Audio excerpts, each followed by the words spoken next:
Hi everybody, this is Manny with Classic Auto Repair.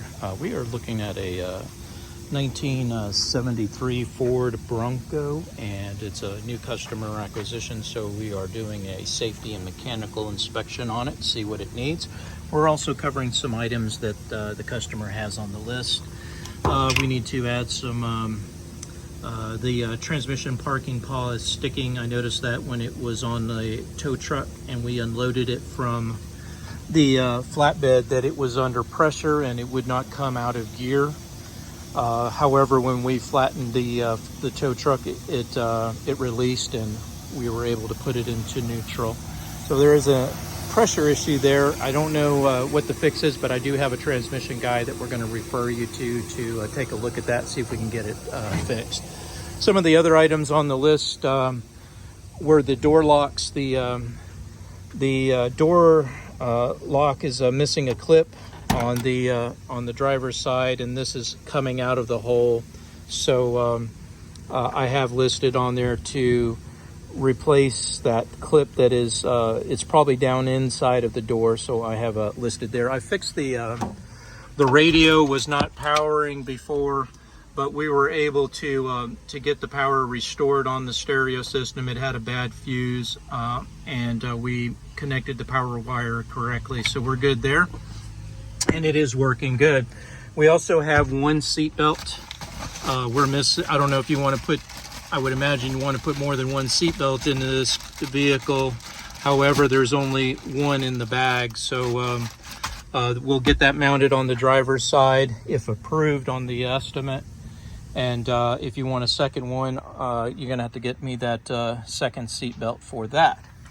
Let's see, so talked about the radio, talked about the door lock, electrical drain.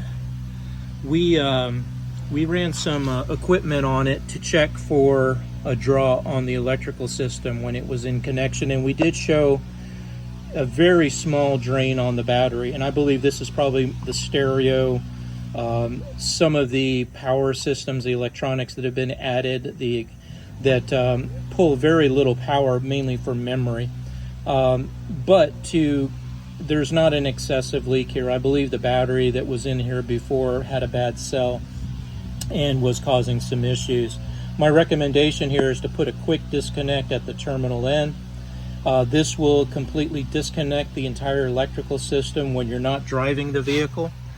And it goes right here on the battery terminal. And what we would do is put it down here at this angle. It allows you to disconnect quickly the electrical negative ground to the system, which cuts all power and power drains from it. The other way to do that is to put a harness in here, a quick connect harness that connects the positive and negative cables to a plug, and this plug will connect to a trickle charger. The trickle charger will allow you to plug it in at your garage to your wall outlet, and it keeps the battery at 100%. All you do is unplug the little harness right here, and you're ready to go down the road with a 100% charged battery. And you don't have to disconnect anything in that system, so your memory on your stereo will stay the same, things like that. Like I said, there is a few little wire issues. You can see where this wire is exposed. That's a power wire that needs to be repaired. I kind of went around the truck looking for any kind of wiring issues that need to be brought to your attention, but it's in really good shape. Obviously, everything here is pretty fresh and new. So let's see, going down the list. Let's see. All right, I think I hit everything on the repair list there. Going inside of the truck, I tested several accessories, making sure that we had power and that everything was connected and working correctly. It has an aftermarket air conditioning, and everything so far is working the way that it should. I'll do some more testing on it, but for the initial kind of to get acquainted with the vehicle, I've gone through the systems and run safety checks, looking for any problems in the lighting, brake systems, headlights, and so far everything is operational, and we're looking in good shape there. As I said on the other video, it's got just a very few amount of leaks on it, but again, I think it needs to be driven. Put about 500 to 1,000 miles on it, and then get a recheck on everything, just like you would if it was a new car and you were picking it up from the dealership. You're going to want to ease into it, driving it, and then be aware of any leaks or any issues that you may have and bring them to our attention. We'll be sure to get those addressed for you.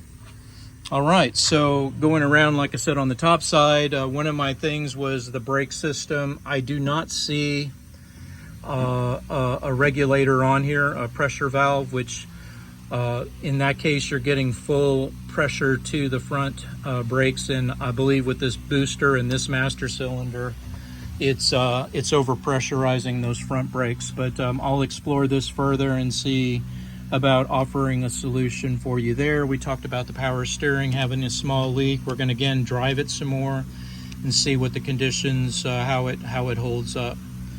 The radiator hose, the top of the air conditioning compressor. This is the connection valve, the port for charging the air conditioning, and they really put this in the wrong position. They should have. There are many different kinds of fittings, and this one here that they used because of the clearance to the hood is the wrong one. So this is going to start leaking. This pressure, the rubbing and the vibration is eventually going to wear through this fitting, and you're going to lose freon. Air conditioning system's going to stop. So one of the recommendations I'll have here is to discharge the AC system, and let's explore some other options for routing the hoses a different direction, maybe coming down this way around the backside, away from this ledge here. See if we can get it down. But what we normally do is we put the compressors facing sideways. These ports shouldn't be going up. They should be coming out here towards the side. That is quite a bit of work because you have to take everything apart, disconnect the lower bracket from the compressor, and then do a rotation of it. That will probably, what it also does is then your hoses are too short because now they're down here, so then you need new hoses routed all the way inside of the truck. So again, it's going to be an expensive fix, something that they just didn't think about when they built this truck. But these are the kind of mechanical things, faults that we find in it, and I'll be offering some solutions for you there. But this is definitely problematic. I can't believe they delivered it this way, and that is obviously bent with the pressure of the hood right into the hose, and that is going to rupture pretty soon. Steering box looks good and dry. I don't see any leaks from the top side or the bottom. Return line looks good and dry. Spark plugs, wiring, everything is new. It's got a new upgraded injection system on the intake. It starts up pretty good. Don't seem to have any issues with cold starts. And this is the heater control valve for the new upgraded air conditioning and heating system. This is far enough away from the exhaust that I don't have any concerns where that's mounted. That's okay there. Ignition system for your for your carburetor. This is the injection controller system, and your coil for your distributor right here, which is upgraded as well. It's got some sensors on it for the dash cluster, the new upgraded dash cluster. Timing cover and water pump look like they're okay. I don't see any leaks occurring. Alternators, I don't know. It looks like an old alternator. We're going to have to check charging on this, because if this is not a 120 to 150 output alternator, then it's not going to ever charge the battery with all these accessories that are on this truck. Originally, when they didn't have anything, these 90 amp alternators were adequate, but with all these accessories and stereos and air conditioning, blower motors and things like that, that really pulls a lot of drain on the electrical system. So what I'll do is I'll hook it up to some equipment and check while it's running what kind of output we're getting from this alternator. Looks like it's got a new PCV valve in it, new valve covers. Again, I didn't see any leaking from the valve cover gaskets. Relatively new setup.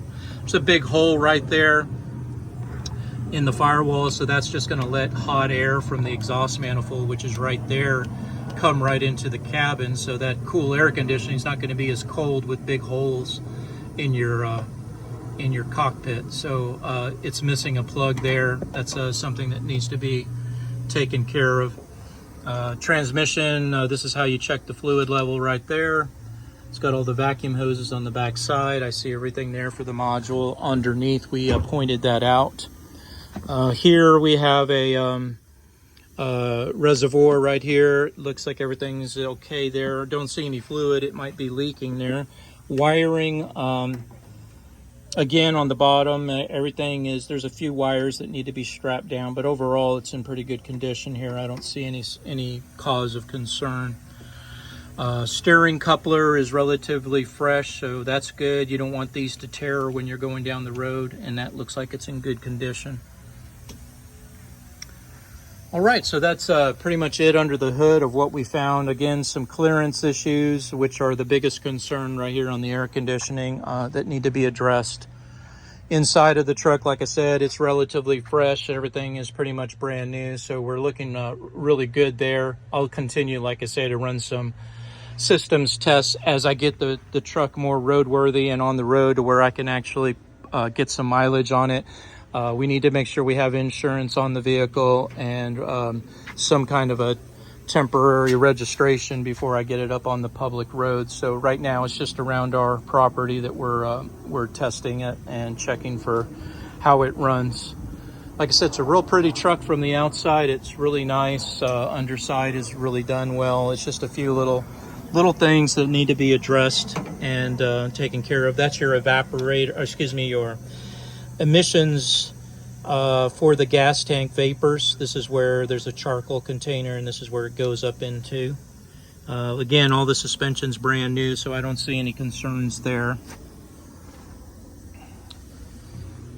Believe that's all I wanted to cover on this particular video. Hope you enjoyed watching, and of course this is Manny with Classic Auto Repair, showing you another classic Bronco 73. Have a great day. Bye.